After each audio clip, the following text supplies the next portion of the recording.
Hang on. Please stand. Start over. Wait. I did that. Are you ready now? Last one. Please stand for the Pledge of Allegiance.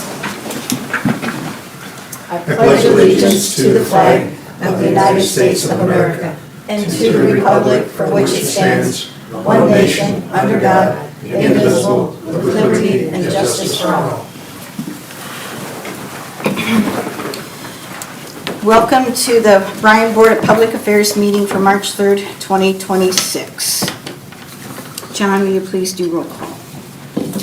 Hello. Annette Schreiner. Here. Karen Ford. Present. Brian Davis. Here. Jeremy Supel. Yes. And Deborah Beavers. Present. Thank you. First, I would like to make an amendment to our current agenda and remove item number 5. Derek? Just late this afternoon, there was some language in that agreement that was brought to my attention that we take a second look at. So we just respectfully request that you amend the agenda and we'll bring it back at a later date. May I have a motion to remove So moved. item number 5? So moved. Second. Brian. Yes. Karen. Yes. Annette. Yes. Jeremy. Yes. And Deborah. Yes. First on the agenda is to approve the minutes from the February 17th, 2026 meeting.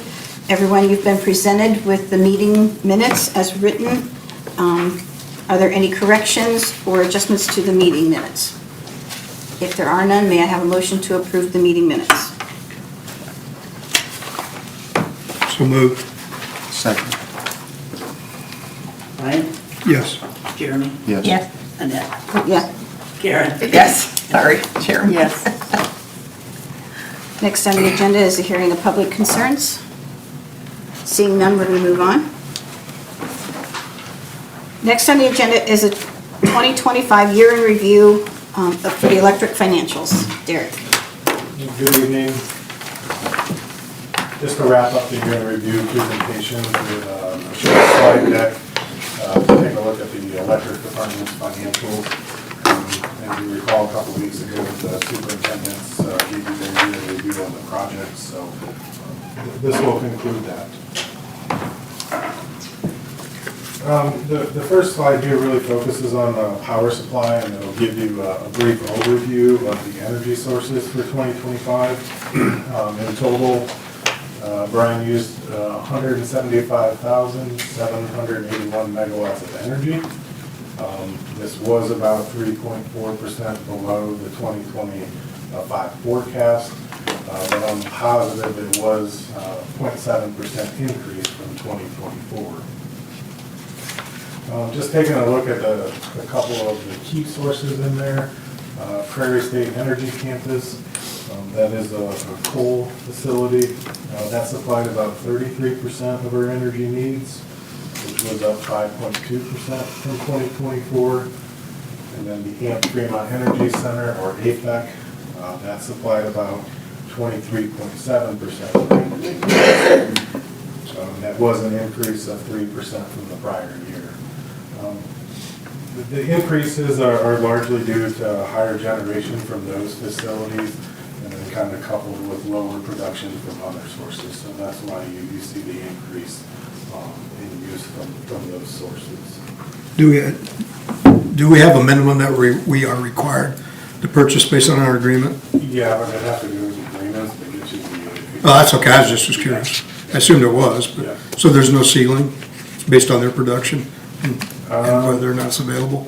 There may be a ceiling, but there definitely is a minimum that will require the project. Okay. The next one we have is net market purchases, or meaning energy that's bought from the daily market. That accounted for about 19.4% of our energy needs. Depending on who you ask, your daily purchases from the market should range between 10 and 20%. We would like to see it a little bit closer to 15%. And we've done a few things over the last year or so to reduce that market exposure. The more you're purchasing from the market, the more exposure you have to those daily market price changes. So in 2025, the board authorized the Tallgrass power purchase agreement. And then also, as you're aware, we're working on a local solar project too to help minimize that market exposure. And then from VMU's own generation and our own sources at All Glaze and Solar Field, that represented about 6.5% of our energy needs for 2025, which was consistent with 2024. And then finally, total renewable energy sources accounted for 22.1%, or up 1% from 2024. And again, the Board of Public Affairs established a renewable goal of 25%. So we did fall short a little bit of that goal. But again, the Tallgrass PPA, that is a renewable project, and as well as the solar project we're working on. So next year we would project to see that closer to 25%. And then you also have to take into consideration the renewable projects, the hydro projects, what was the water levels throughout the year, how much were they able to generate, and same thing with the solar. So you're always going to have a little bit of fluctuation.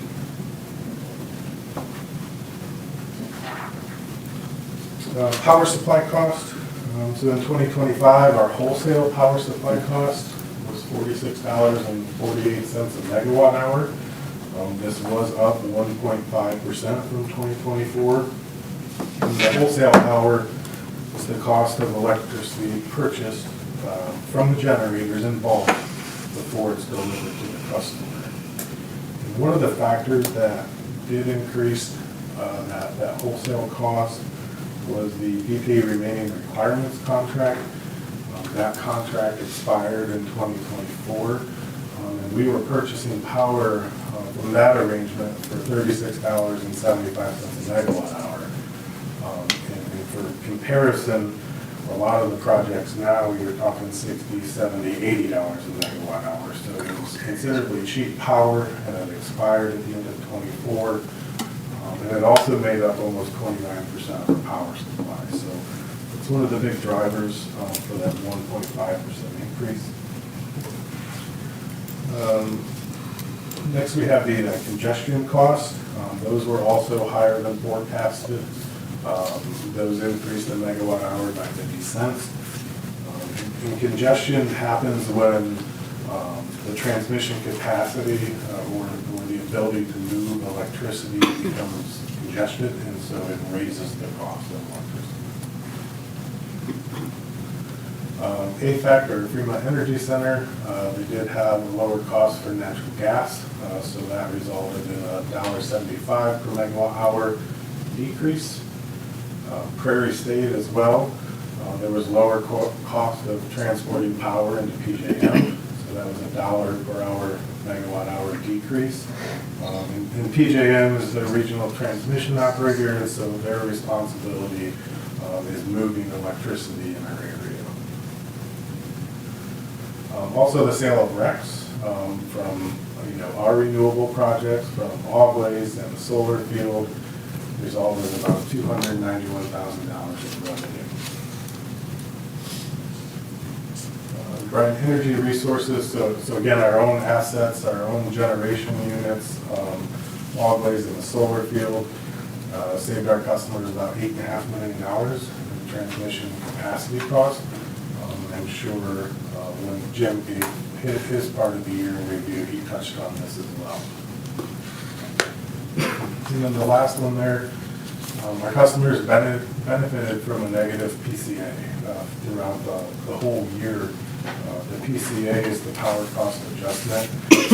So we monthly calculate that, and it's a way that we adjust the customer's bill based on their actual power supply costs.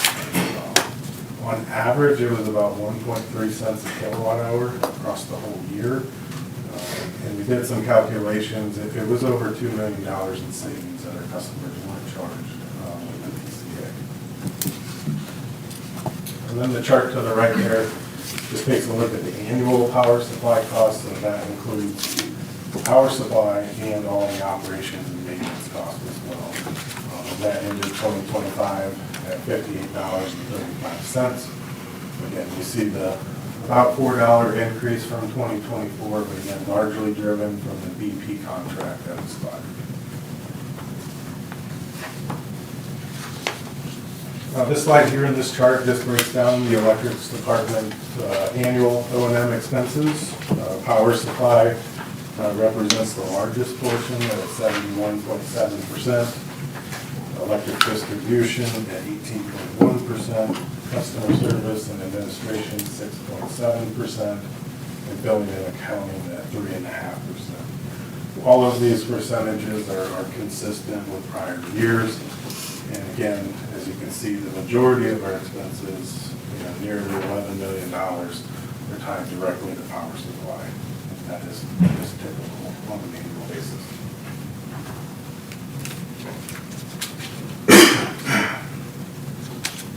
This slide is just going to look at the 501 fund and look at the overall activity for 2025. Just kind of walk through it briefly. The 501 electric fund, that's the O&M fund. We started the year at $16.3 million. We had budgeted revenues at $20.3 million. Year-end actuals were $19.1 million. On the expenses, we had budgeted for $18.8 million. Our year-end actuals were $15.9, so well below budget there.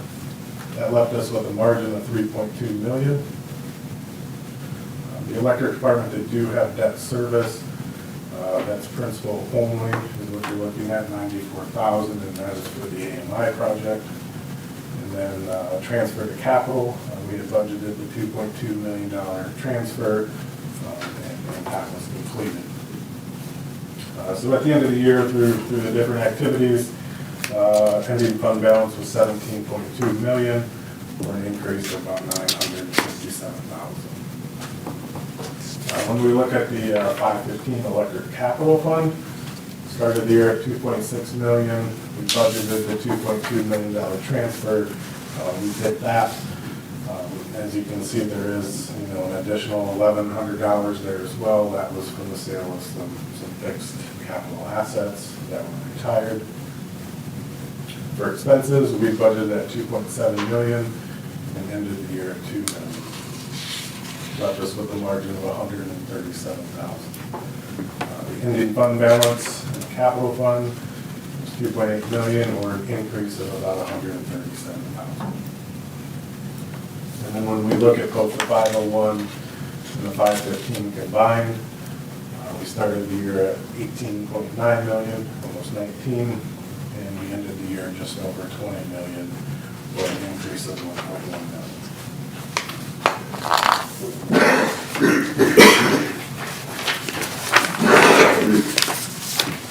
This slide here in this graph just takes a look at the total cash comparison for the past 3 years. Just a good visual to see 2025 total cash, as we just mentioned, was a little over $20 million, 19 million in 2024, and 17 million in 2023. Overall, the numbers just reflect, a strong and stable financial position.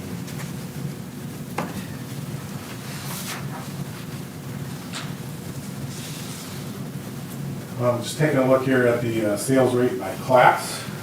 This includes the kilowatt hours sold, the revenue, and the number of accounts. The largest category is the blue one, the large power, with over 89 million kilowatt hours sold, about 8.7 million in revenue, and that's spread across 51 accounts. The residential class, over 48 million kilowatt hours sold, 5.5 million in revenue, and that's across 5,078 accounts.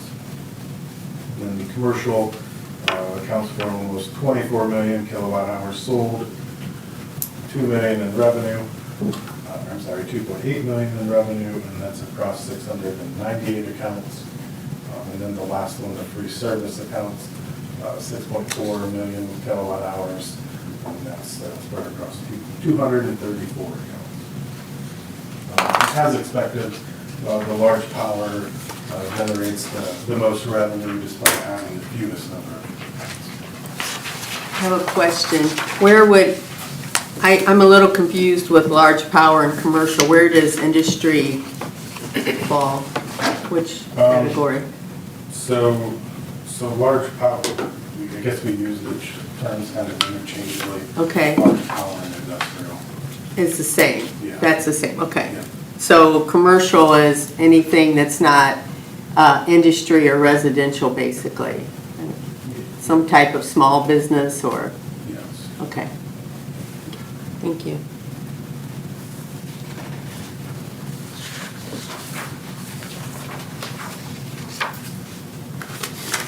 On the next slide here, again, just looks at the annual electric sales by class, just kind of gives you a view of the past several years. This graph does not include free service. So in 2025, total sales, just over 17 million.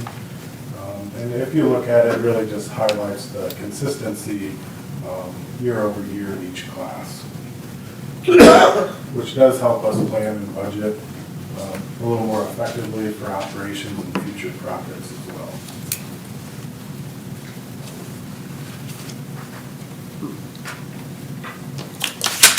This slide just looks at the total kilowatt hour usage year over year. In 2025, the usage was approximately almost 168 million kilowatt hours. Represents, a slight increase of 0.6% from the previous year. And again, especially if you look at the last 3 years, just demonstrates that relatively stable energy usage. When you do see some of those minor fluctuations, just normal variations in customer usages or mild weather conditions can impact that as well. Why was it so high in 2022? What was going on there? We're on COVID. To give you a specific. Okay, you don't know if it's weather-related or...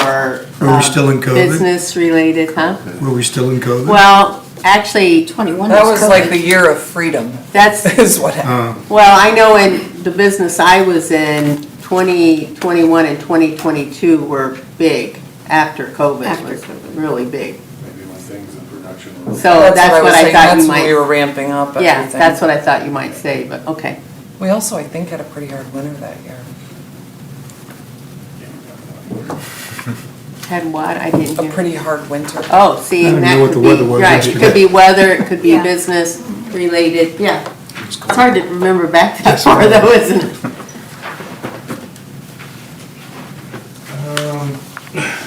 Just an outlook or a look at the financial plan, the strategy kind of going forward.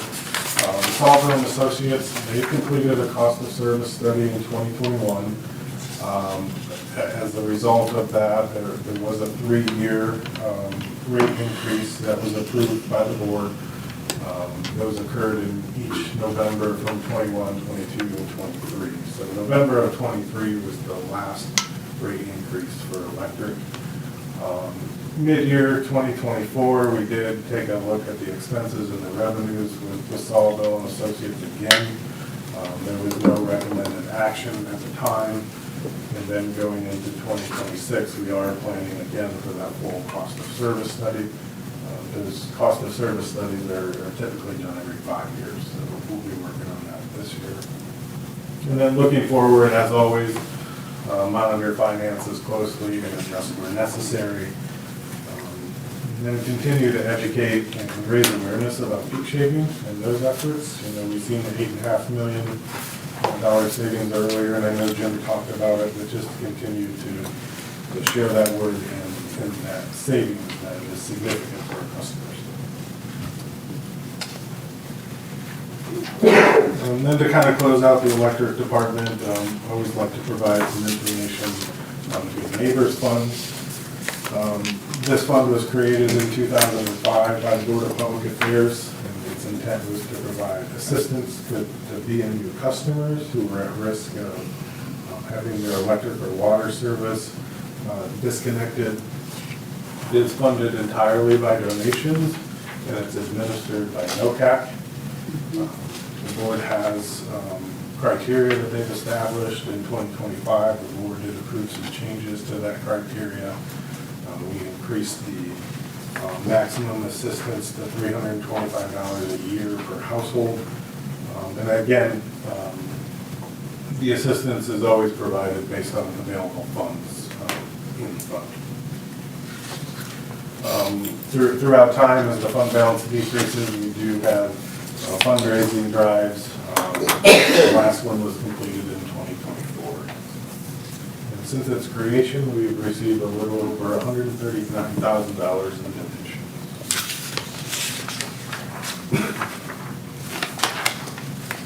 And the last slide here just takes a look at the number of families that the Good Neighbors Fund has assisted.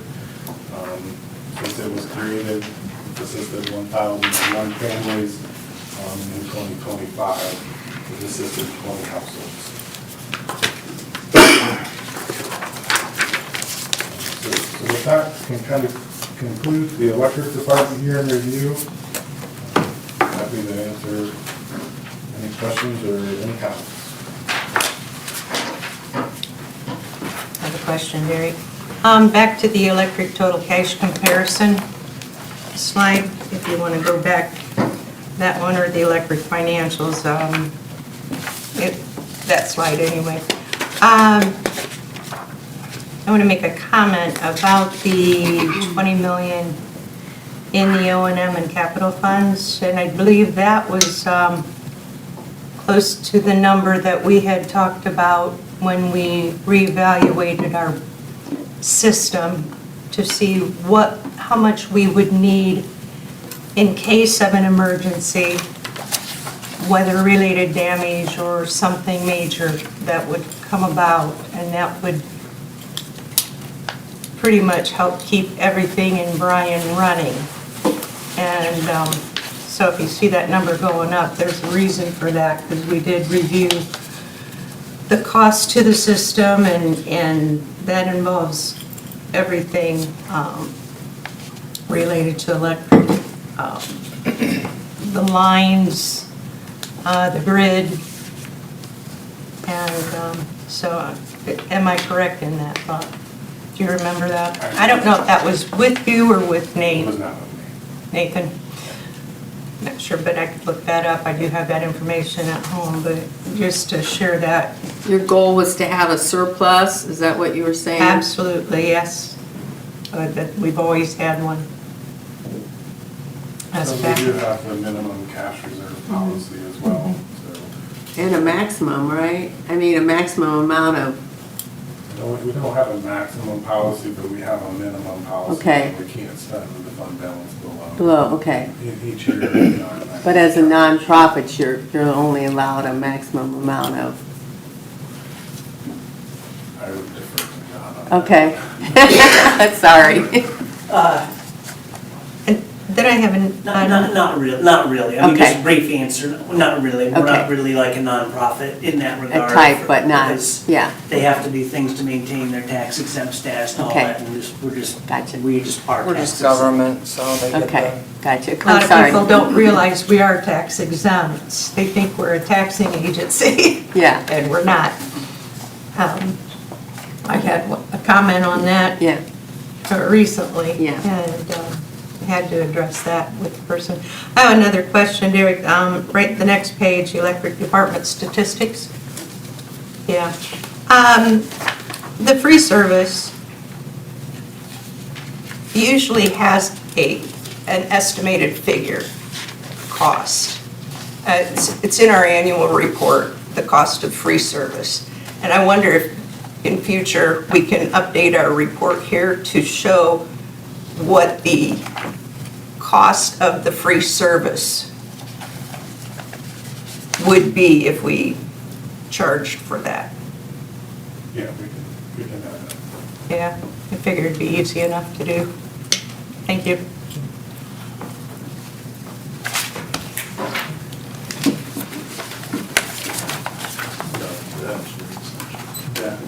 That's what was raised. Any other questions?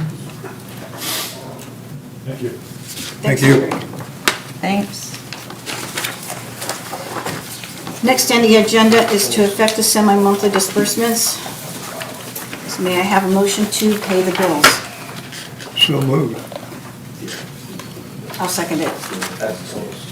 Bryan, Yes. Annette, Yes. Karen, Yes. Jeremy, Yes. and Deborah. Yes. Next on the agenda is comments from BPA and Staff. Derek? Would just like to welcome Bryan Caudill to the utility. He started in the warehouse position yesterday, so welcome to Bryan. And that's all I have. Mayor? I have a short something, but I did want to go back. In 2022, Ohio was marked by extreme weather featuring a late historic December blizzard, a March derecho, and generally warmer than normal summer. So, That's probably a big part of it, yeah. sorry. Good. Back in the good old days. Yeah. Back in the good old days. Plus, I do think, the community did amp up production a Yeah, lot in post- 2020. yeah. It's probably a combination. I did want to give a very short report on last week. I was able to attend the 2026 APPA Legislative Rally in DC on behalf of BMU and the city for Ohio Municipal Electric Association and AMP. This event, again, was hosted by APPA, and it brings public power leaders together to advocate on federal issues affecting community-owned utilities. We participated in coordinated Hill visits with AMP and OMEA representatives and met with Senator John Husted and Senator Bernie Moreno at the Dirksen Senate Building, and then also Congresswoman Marcy Kaptur and her staff at the Rayburn House Office Building. These meetings provided an opportunity to directly discuss federal policies impacting public power communities in Ohio. Key policy topics discussed were electric transmission policies, emphasizing the need for fair, cost-effective transmission, planning and cost allocations that protect municipal utilities and their customers, preserving municipal exemption for federal pole attachment regulations, reinforcing the importance of maintaining local control and avoiding federal mandates that would increase cost or reduce operational flexibility, grid security, highlighting ongoing investments and needs related to physical and cybersecurity for local electric systems, and then local issues, again, being able to just address local district-specific concerns raised by AMP and OMEA communities. A lot of discussions about data centers, our coal facilities, and they were really good discussions. One thing that Senator Moreno made very clear, especially with data centers, is as a community, we don't, if a data center comes to us, we don't have to sign an NDA, because if they want an incentive, that's tax money, and the taxpayer should be able to know what we're negotiating. And so if we don't feel comfortable when they come knocking on the door, there is no one knocking on the door, please know that, for a data center, but we're not obligated to sign an NDA, and we certainly don't have to keep those discussions free from public eye, so something to keep in mind. Again, we spent the day reinforcing the role of public power utilities as not-for-profit, community-owned systems guided by principles of customer focus, reliability, cost-effectiveness, stewardship, and local control that work to provide reliable power to residents and businesses. So, thank you for the opportunity to go. And that's all. John, you have anything? I do not. Welcome, Mr. Betts. Deb? Well, I enjoyed Derek's electric review. That was helpful for me. I can learn a lot from that. And I was glad to hear Carrie bring up the data center topic, because I've heard other people talking about that. It's been in the news a lot. And it's not an issue here, but I wonder if people are thinking about it and wondering if we had a data center business, how would that affect our power? Would there be disruptions or cost changes or whatever? I think it's on people's minds, but as Carrie mentioned, we're not faced with that short-term or currently, but it's an interesting topic, for sure. Aren't they building some in Columbus area? There's one in Bowling Green, I think. Yeah. It's like the good news and the bad news, Yeah. Jeremy, do you have I don't anything? have anything. I will not be present the next meeting. It's over spring break, so I'll be out of state. Which state? Colorado. I'll be in New York City. We'll let that slide. I'll be in. I'm just disappointed in him, but other than that, I don't have anything. Other than that. Our children need to leave town. Whatever. Karen, do you have anything? No, I don't have anything today. I don't have anything else to add other than welcome to Bryan to the warehouse position. So with that said, I would like a motion to adjourn the meeting. I'll make a motion. I'll second it. I have to second something that we made. Jeremy, Yes. Kevin, Annette, Yeah. Karen, Yes. and Brian. Yes. Okay, meeting adjourned. Good job, guys.